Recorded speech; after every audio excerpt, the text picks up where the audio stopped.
Joe, does it feel weird to consider that 2016 was already 8 years ago? A little bit. A lot has happened since then. Even though it feels like it shouldn't have been a lot since then. But the approaching decade is very weird. Yeah, it's a surreal feeling. I'm not sure if I like it. Because it's no longer a coming of age thing of like, oh my gosh, look at how quick time goes by. It's like, oh shit, man, I think I'm dying. I was going to say, Joe, the tide is high and I'm moving on because there's not much time for anything else. But 2016, of course, was an important year because, for one, it was before any of these whole COVID discussions or anything like that. And suddenly, Netflix decided to just drop banger after banger when they were still doing such things. And that brought us, Joe, what we've labeled as peculiar stuff, otherwise known as offbeat possessions, or some would call Stranger Things. And this is like certainly there were like Netflix hits before this, but I feel like this was the Netflix hit of Netflix hits. This is the thing that really set off like, hey, maybe these fellas with their streaming services are onto something with this little series they've made. Because it just felt like every aspect of the series was so well thought out, thoroughly planned, and executed to near perfection in its first season, and hasn't really dipped. I mean, there's been some dipping, I should say. I feel like season 2 had its weird moments, but that season 1 was damn near perfect. Well, if season 1 put its hand up on your hip, then you dip, they dip, and then we would dip together, right? Absolutely. Yeah, I will agree with you on that front. But before we get to that, Joe, let's go ahead and just talk some technical stuff for a moment. Because for those of you who have watched Stranger Things, you might notice that a couple of brothers, otherwise known as the Duffer brothers, Matt and Ross, they're the ones who have kind of piloted this whole thing. And, Joe, they actually have an interesting pedigree because they were studying under M. Night Shyamalan for a few productions. Oh, fascinating. We've come to associate M. Night Shyamalan with what twist is he going to throw us at the end, and will it be worth our time or not? And yet the Duffer Brothers haven't been doing that. They've just been embracing basically the pre-twistness of any M. Night Shyamalan movie. I was going to say, the M. Night Shyamalan twist, I think over time became more of a tweak, it's like instead of having a massive revelation at the end of something, you just have a slight little nipple tweak and you're like, ooh, what was that? Weird. Off-putting. Am I into that? Not very mad about it. Was I into that? I don't know. Whoa. Oh, I don't know. I've just discovered something new about myself. But when you look at like what Shyamalan has done until this point, looking at things he did right, it kind of makes sense that the Duffer Brothers were working under him, because you look at, again, signs leading up to the end. Yes, there were lots of flaws throughout the movie that when they made the twist at the end, then it made the movie really stupid.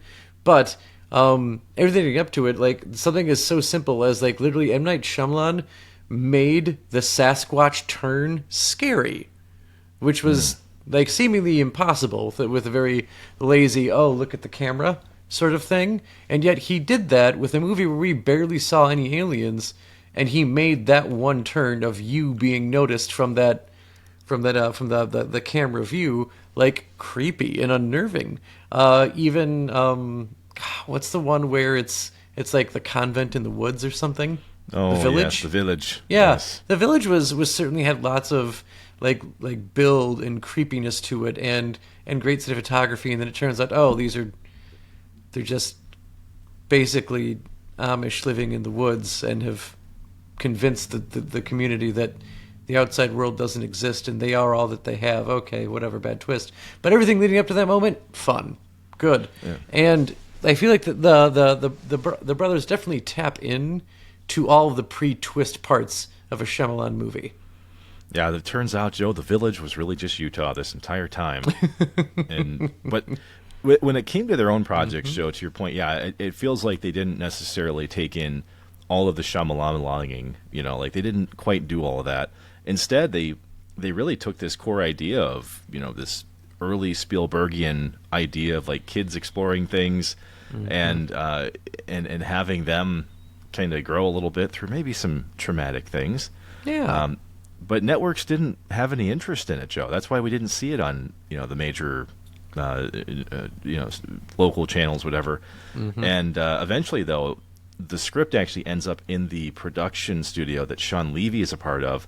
And those of you who are fans of either the Night at the Museum series or Deadpool and Wolverine, he directed both of those, and so he's clearly got a pretty decent vision for making pretty interesting things. And he was like, you know what, guys, love what you're doing.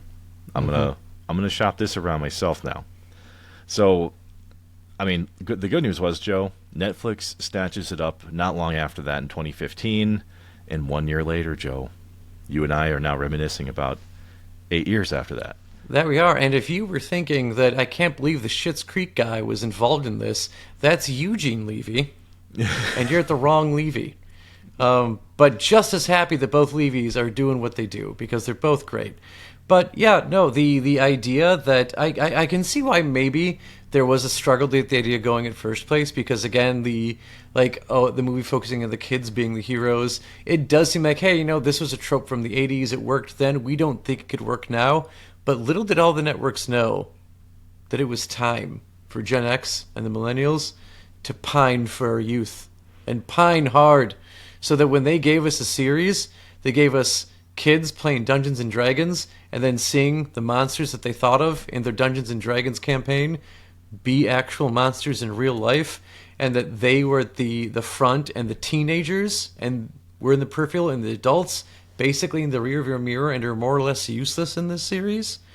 It's exactly what we wanted. So you put some PG-13 lighting and some sweet 80s synth, and bam, it's a hit. You package it, sell it.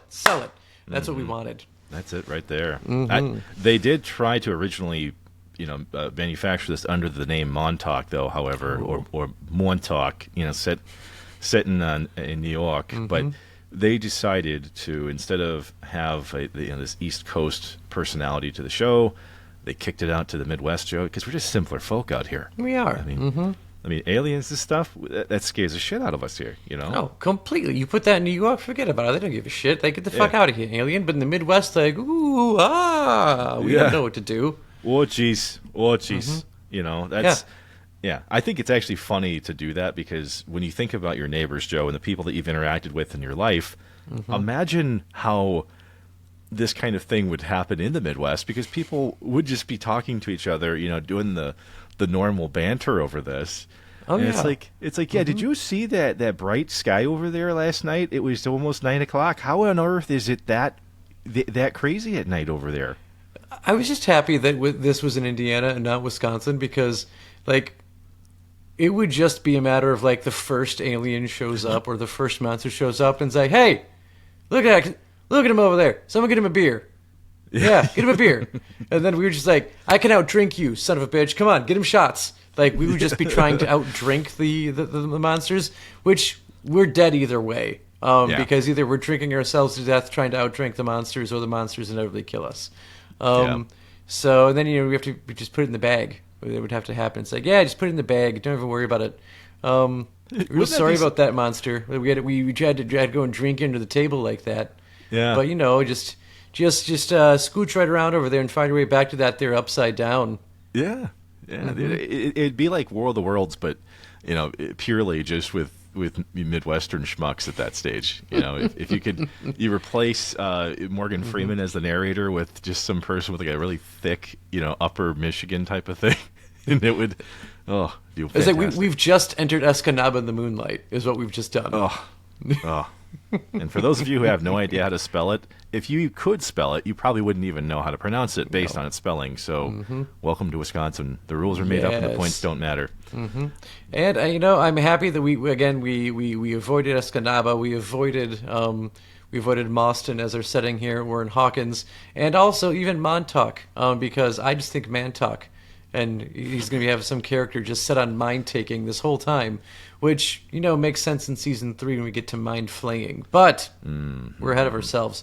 how about we do focus in on what makes us great, and we look at basically the team we have put together before we decided to put a team together. And let's look at our 4 kids here. We've got a Finn Wolfhard as one Mike Wheeler, who, because of his fame in this, he's gone on to star in other things, such as the Ghostbusters newer movies with Afterlife and Frozen Empire. Dustin Henderson is played by Gaten Matarazzo. Matarazzo, yeah. Matarazzo. They're going I knew that first one didn't sound right. I'd edit it out, but no, you can revel in my mistakes here. Matarazzo, who also I think he's done Broadway since he was a kid. He's been doing acting for quite a while now. So very, very cool that he has made it in here. And again, that the whole teeth thing, that's all him. That's it's not a weird prop thing. Oh yeah. Yeah, very unique bone condition that cause just very brittle missing bones, I believe, and they showcase this. I obviously don't remember the entire scientific term, but yes, he's got a very unique medical history, which is really cool that they integrated it with the character. So yeah, yep. And moving on, we do have Caleb McLaughlin as Lucas Sinclair. He is. I really as far as as character development goes throughout the series, I think I kind of enjoy his the most when you see him going from one season to the next and how he's growing as a young man. And then of course we have the boy who gets lost and life forever changed, one Will Byers, played by Noah Schnapp. Mm-hmm. Which I hope I pronounced that right, or I'm just an alcoholic and just thought schnapps. At this point, it's kind of like Pokemon names, Joe. Some people call them one thing, other people pronounce it slightly differently. And if you want to argue about that, you can just listen to a different program. That's the way we're going to go with that. Mm-hmm. It's not Pidgeotto, it's Pidgeotto. Yes, it's Pidgeotto. Pidgeotto de Firenze. Yes. A new character is born with pigeon vision. Oh my god, that worked so much better than I thought it would. Yes, it does. Suddenly, we've merged Assassin's Creed and Stranger Things. We did not know we'd be able to do that. Nope. Here we are. Yes, yes. But these D&D boys, Joe, what I liked about it was that there was a level of D&D that was being played when I was a kid. This is obviously not in the 80s, but when I was a kid in the early 90s, D&D was being played, obviously not on the scale that it is now, where there's Twitch people making careers off of it, and you've got Baldur's Gate coming back, and everyone loves it now. But in the 80s, of course, I didn't get to play it a whole lot, but I do like how they still represent it as something that's in a basement. It's not a widely known thing. These guys have bonded over it clearly. This is their safe thing. This is what they do together. And I like that depiction because, honestly, it was taboo for a period of time. It was entirely accurate because, this is around the time, I think it's either just after. Oh my God! I got really ministering there. This is just after the satanic panic of the 1970s. Don't you know? It's right after that time. So you do have children or children, teenagers, even adults, pretty much kind of playing this in secret, so that people do not confuse it for anything more than it was, and which was just a game. Which then, of course, when we look at even the evolution of D&D, it goes from weird to satanic panic to back to really, really weird with nerdy, geeky kids playing it. And that's where you get the perception of when we were growing up, is that you had to be the alpha nerd to play Dungeons and Dragons, and that you were never ever going to have sex. That you definitely worked at a Taco Bell, and that Stephen Lynch song was 100% accurate over the people who played D&D, and that was the perception of it, which I'm not saying was true, but that's how people viewed that. That's how I guess the masses would have viewed those who played D&D. And I'm very glad that's changing. But yeah, no, isn't I host a D&D club with my students at my school where I work. So it's fun, it's engaging. They absolutely love making campaigns or just reading the campaigns out of the book. I lead a campaign myself, which is great. So it is fun that we've almost, and I would say not like a little lie, because the series does accurately show how like people playing D&D during the 80s would have played and how they would have been viewed. But since the series is in itself very popular and cool, it did really help people want to get into D&D more in the modern time. So I am glad that it has both accurately and falsely propelled people into seeing what D&D is, or was during that time. And to go trailer voice for a moment, Joe, the boys do meet a young girl by the name of Eleven, otherwise later known as Jane Hopper, played by Millie Bobby Brown, who was relatively unknown at this point in time. I mean, this was a launch pad for pretty much all of these actors and actresses that were, youth actors at this point. But the first season of the show largely focuses on the boys. There is a little bit of a South Park thing kind of going on here, though, where the adults weave in and out at different points, and some of these older teenagers that we'll get into also play a part, which is nice. But but the first season of the show was initially conceived as, if you've ever seen like the movie Vantage Point, where you've got all these different people that have a different perspective about seeing the same thing go down, and it's kind of like a true crime story in a way, because you mentioned Will Byers goes missing in the very beginning. We don't quite understand what happened, and it's breadcrumbs from there as to, a little bit at a time we figure this out. Mostly because 11 doesn't tell you the truth right away, and the majority of that truth is told through, flashbacks, and fortunately it's done in a way that it isn't just a flashback-heavy show like an Orange is the New Black. It's actually woven into relevant things happening in the narrative, which is actually fun, and I enjoyed it. So absolutely. And while the kids definitely are the stars, I would say basically if you view this as almost any show, most shows, especially like 1 hour dramas, they're gonna have an A story and a B story. You look at trying to think, like even Star Trek, the A story is going to be whatever is going on, maybe with like the whole ship encountering like a new species, but then the B story is Geordi LaForge and Data, they did something weird in the holodeck again, and we've got these two things unfolding. So you basically see this interweaving of A, B, and C stories from the A story of the children's perspective. I would argue that the adults are the superior for the most part after that, as like I would deem them the B story, and then the teenagers are kind of this weird C story in that they have their own teen drama and teen emotions going on during this time, and they are not as much disbelief as the adults over what's happening, but you still have, at least like of the adults, you have two really vested ones in trying to figure out what's going on. With Winona Ryder as Will Byers' mom, and who's like seemingly descending into madness as she's trying to figure this whole thing out. And then you have David Harbour, who's playing Jim Hopper, the local sheriff, as he's trying to figure out just what the hell's going on in his town.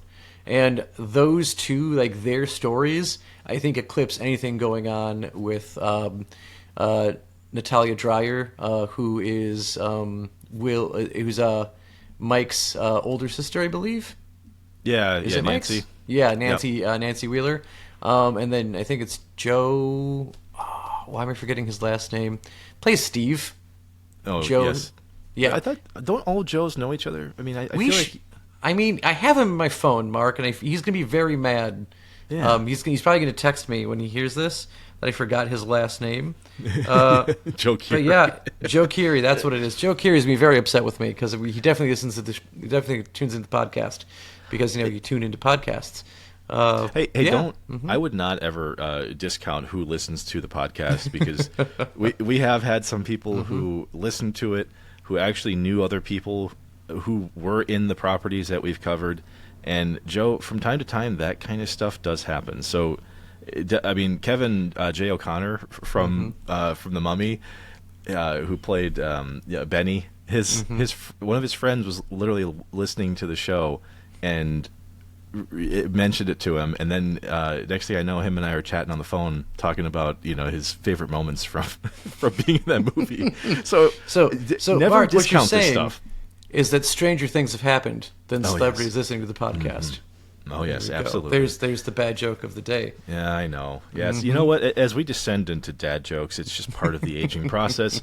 But one thing to mention, Joe, about all these characters that you've just pointed out, the only ones that we haven't talked about here would be Dr. Martin Brenner, played by Matthew Modine. If folks remember their Full Metal Jacket days, he plays a really looming threat of a character in this, who's basically in charge of the testing facility that 11 comes from.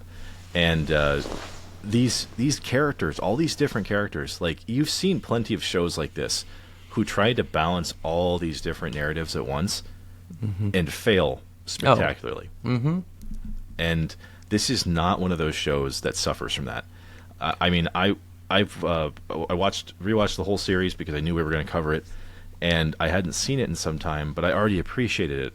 So it's not like I had to like get up on the horse again and find the courage. It's like, no. Joe, you know me. I only go for seconds at Golden Corral, not a sponsor. I don't do that typically with like really long TV programs. One of the few times, because I love how these characters interact with each other. It's just a great job. Yeah. Well, it's one because this is a series that, thankfully, like whenever you hear it's like it's going to be 2 years for the next season, it's like, I don't know, who the fuck cares? Like, they've done such a good job at telling the story so far.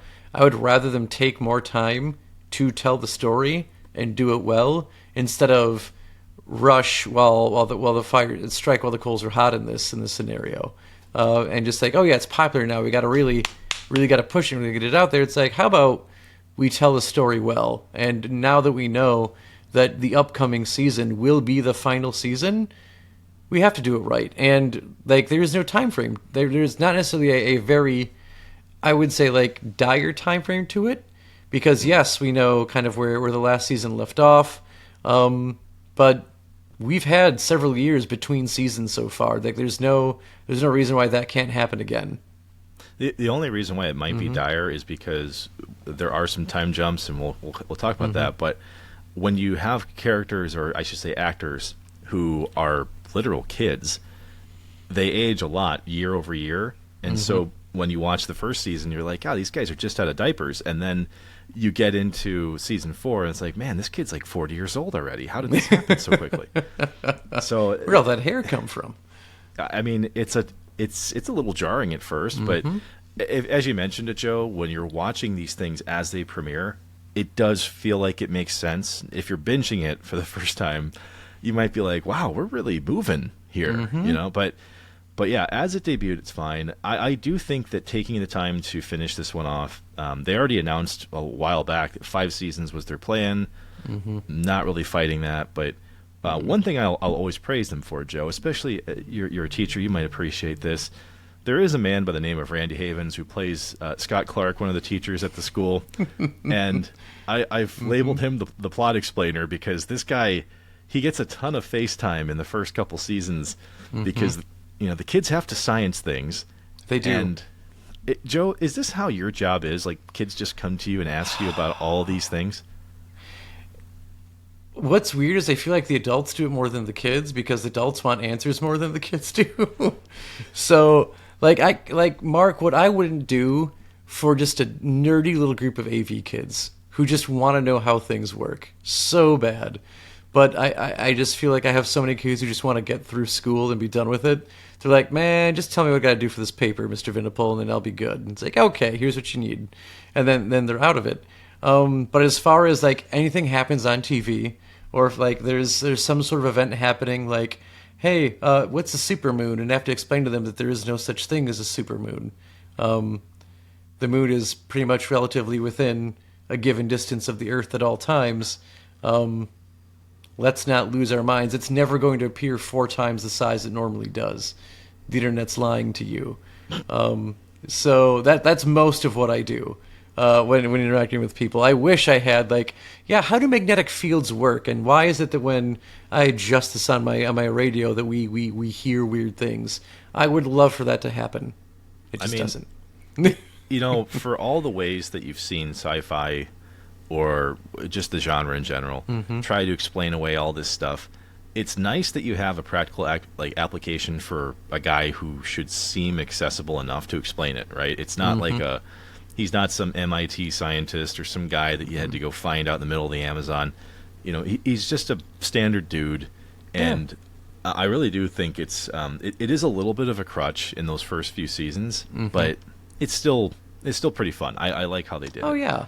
Oh, absolutely. Because like you said, because it doesn't do where it does, like, I like what you're saying, like it does it in the right amount, when you can have like just literally someone who is intelligent but is teaching middle school and probably maybe even high school science to a degree, can explain a certain phenomenon that can help in what's going on, as opposed to having some sort of like know-it-all scientist who's like, oh yes, the quantum realm is responsible for all of our problems, and we'll use this term because we don't know what it means, but it sounds science-y. Yeah, that massive tree out there is on a giant piece of unobtainium, guys. We gotta go after it. Sorry, Yep. I had to throw an awful Avatar reference in It's there. just so bad. And when they do eventually, and I feel like we were doing a good deal of jumping around here, but when you get into later seasons, and you do end up seeing higher level scientists that aren't our one evil psychologist trying to push 11 to her limits, they're usually Russian and we can't understand them, and it seems like more like they're poking a bear with a stick than doing actual science. Yeah, and it's entertaining. It does kind of feel like the Kim Jong-un picture where it's like, I touched the bomb. They're like, no, don't touch the bomb. And he's like, no, wait, I touched the bomb? No, you don't. It is a lot of that. But, I mean, when you introduce a concept like the Upside Down, which is this basically alternate Lovecraftian nightmare of a universe that, it coexists with ours, just in a different plane, I do like this idea. And I think most people would agree that, having this like crazy dark ass universe out there that can bleed into ours at times, it's a really good idea. I think that Lovecraftian style of horror should be explored a bit more, and I don't just mean in like an indie game where there's like a Cthulhu reference. Like I mean like let's actually get into stuff with crazy different amounts of eyes and elongated limbs and just things that don't look right. They're just so terrifying that upon sight you lose all sense of sanity. Like they don't have to like eat you to like completely end you. Like that is much more terrifying instead of like a beast with many fangs sort of idea. But no, and it's a concept that isn't necessarily brand new. Like a mirror universe isn't necessarily like a brand new thing, but the aesthetic that they bring to it and their execution of it was done so well that we have seen it replicated. Like if you ever watched Ash versus the Evil Dead as a series, I believe pretty sure it's like season 3, in that while they don't call it that, there's very clearly an upside down in that show, and it is not nearly as good as how this pulls it off. And I do enjoy Ash versus Evil Dead, but when they did that, it's like, this happened because Stranger Things happened, as opposed to you leaning into what makes Evil Dead great. So it is something where it has this like dark, decaying, dead feel to everything, and that hope is just seemingly completely gone, that makes it so difficult to get through, that they do fantastically well. Well, and when you look at the Upside Down, I mean, they do a good job of introducing it as well, because they show you little snapshots of it. You kind of see how they developed this portal and opening it to the other side, and these psychology experiments and all this weird stuff allowed people to be able to create these portals, or I should say 11 was able to create this portal, because that's, if you watch the trailer, you'll see that. And if you haven't watched it by now, it's been 8 years. We're not spoiling shit at this stage. No. So, but to that point, I mean, the threats that come through from the Upside Down, I do like how it's like it's pretty much all accelerator and no brakes for a little bit there. I mean, you've got the Demogorgon, which most people saw, and that was like plastered everywhere for a while. I mean, Joe, if you transplant yourself 8 years ago, the Demogorgon was like on T-shirts. It was on. But it's like, here's this nasty looking horror character that like everybody seems to know, and so it was crazy marketable, terrifying. I mean, just the rows of teeth, the Bulbasaur head. I mean, good lord, it was gross and it was fantastic, and I loved what they did with it. Yeah, and then to find out that that's not even the worst thing living in the darkness is that they have done such a great job of expanding that world of what occupies the Upside Down, where each season brings a fantastically new evil to what's going on. Like the Demogorgon does make its. I think the Demogorgons show up every season in some capacity, whether they are interacting directly with our core four or not. They're around, always doing something either in the background or off in Russia, but they're there. And then you realize, again, like that's not all that's out there, because then you have the Mind Flayer, who is its own version of terrifying, and what it can do to you, and what it and how it does it to you is just awful. And that's the season where we're now I'm trying to convince of when Billy comes in.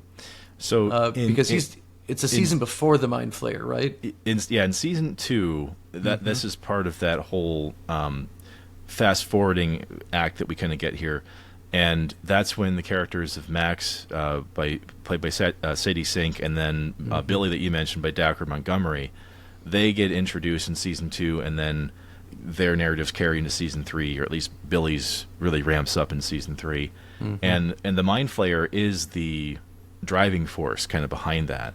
And we should explain, the Mind Flayer is like a pure Lovecraftian nightmare. It's this massive creature that, it kind of has these like long deep sea crab like legs that just they go way out, they knuckle down, and then it's like just slowly lumbering in the Upside Down. But it's what's terrifying about it, Joe, is that it can possess people on Earth, and then it kind of stays dormant in them for periods of time, and then decides to shoot off and then do evil things, and then boom. So for a while there, like when I first watched it, I remember going, I feel completely like off center, off base here. I have no idea what that character is doing. Like it happens with Will, then it happens with Billy, as you mentioned. They both get possessed by it, and at first you're just like, man, I have no idea what's happening right now, but not in a bad way. No, yeah, it's because it's intrigue, not confusion. It is, you're trying to figure out why things are happening the way they are, and when things are happening, like it makes sense that they're happening, and you're just trying to figure out why they're doing it. Like nothing felt out of place when these characters are behaving the way they did, or because it's also no secret that they get possessed. So it's like, well, yeah, they're behaving that way because they're possessed, but then you're trying to figure out, like, well, what's the Mind Flayer trying to do? So you're trying to figure out why the specific actions what it's controlling the characters in the show do, what is that adding up to? And that's the part that it does so well, is that they do such a good job, like developing each season as its own basically individual story that has a definitive starting and ending point. And that each of those seasons does build to a definitive ending point to the whole show, and that's the plan of what's going on. Which I will always argue that's the best way to do a series, is tell the story in 5 seasons. If you're dragging it past 5 seasons, more than likely you're doing it because you have a ratings success in what's going on, and now network is just really trying to stretch it, and you can take a really good story and then just kill it that way. But little by little, though, they also introduce characters who don't take away from what they're trying to do. So we talked about Max and Billy already with that. But then you've got Robin Buckley, who's played by Maya Hawke, that everybody fell in love with. Then you've got Eddie Munson, who's played by Joseph Quinn. And Joseph Quinn basically just shot off like a rocket after he was on this show, because everybody loved what he was doing as an edgy stoner D&D nerd, and he just nails it and knocks it out of the park. And when a character is introduced on this show, it's not waste. So if you're seeing somebody on the screen, there's irrelevance to them, and to that point, Joe, you've kind of gone into this realm a little bit. Obviously, there's all of these relationships that are weaving back and forth, which we're not going to waste a lot of time there, Joe. That's stuff that's really easy to see coming a mile away. But what I love are these little redemption stories, because characters, as you're first introduced to them, do have time to change. And I mean, one of my favorites, Joe, is how Steve Harrington, who plays like your typical bully 80s douchebag, you get to see, even though he's a bully at first, he does still have that sense of good that's trying to be there, and the people that he's around don't quite let it, foster, right?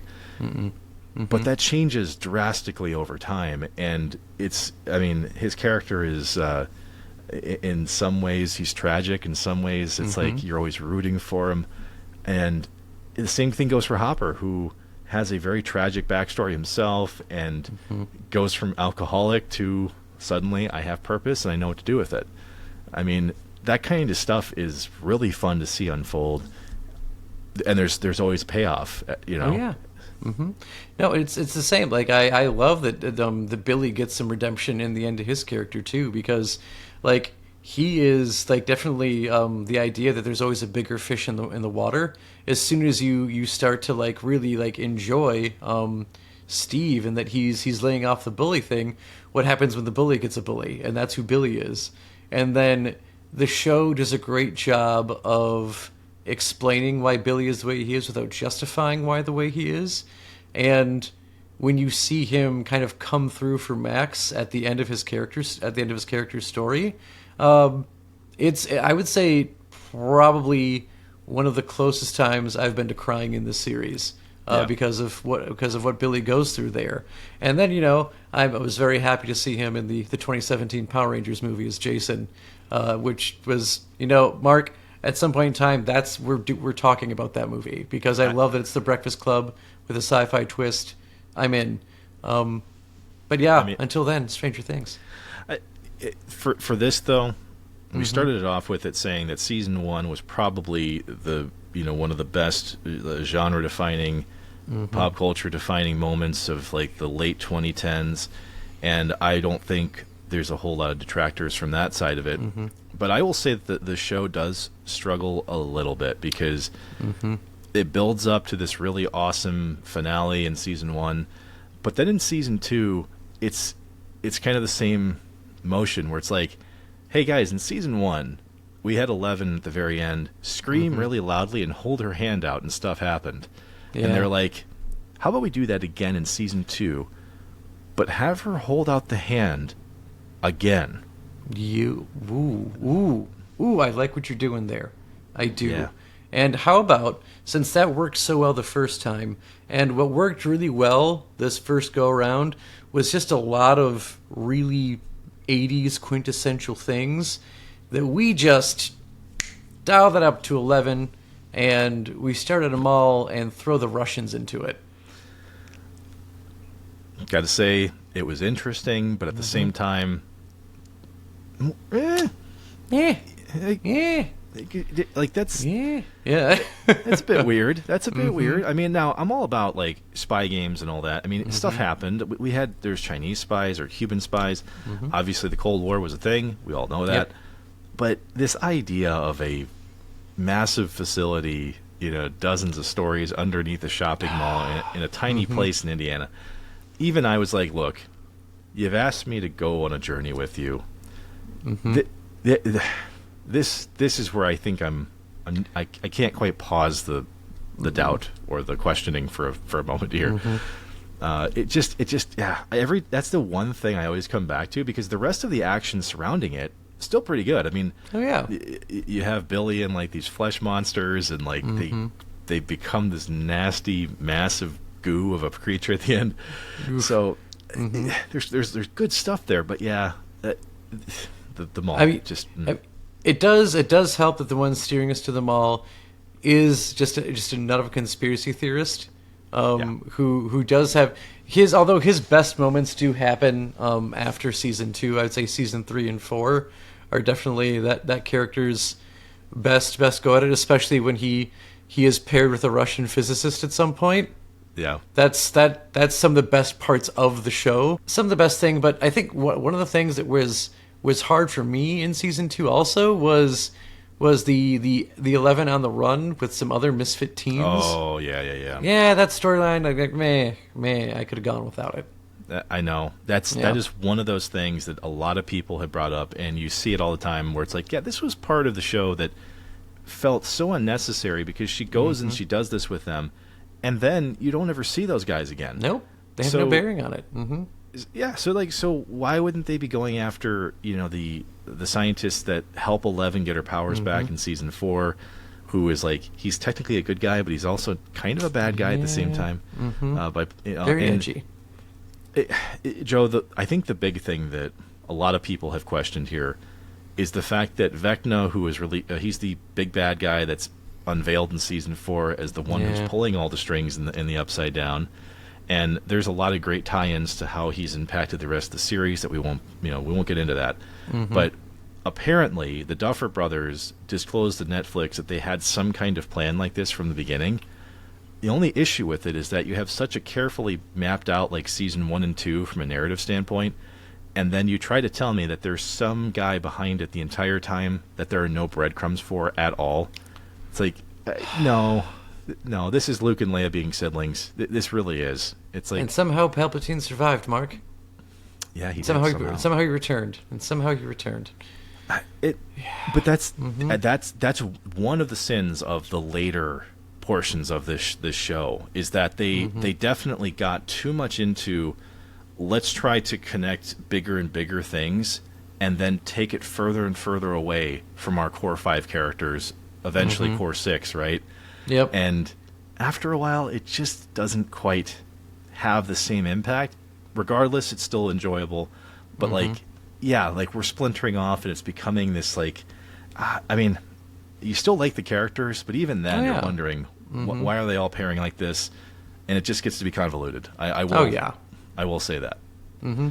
Now, if we were to make some parting comments on the show, one, well, I can definitely say overall I do love it. From where it started to how it's going, as a whole, I do like it.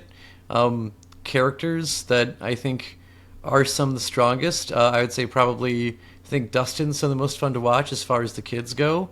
Winona Ryder has not had a bad season on the show. She's phenomenal in what she's doing.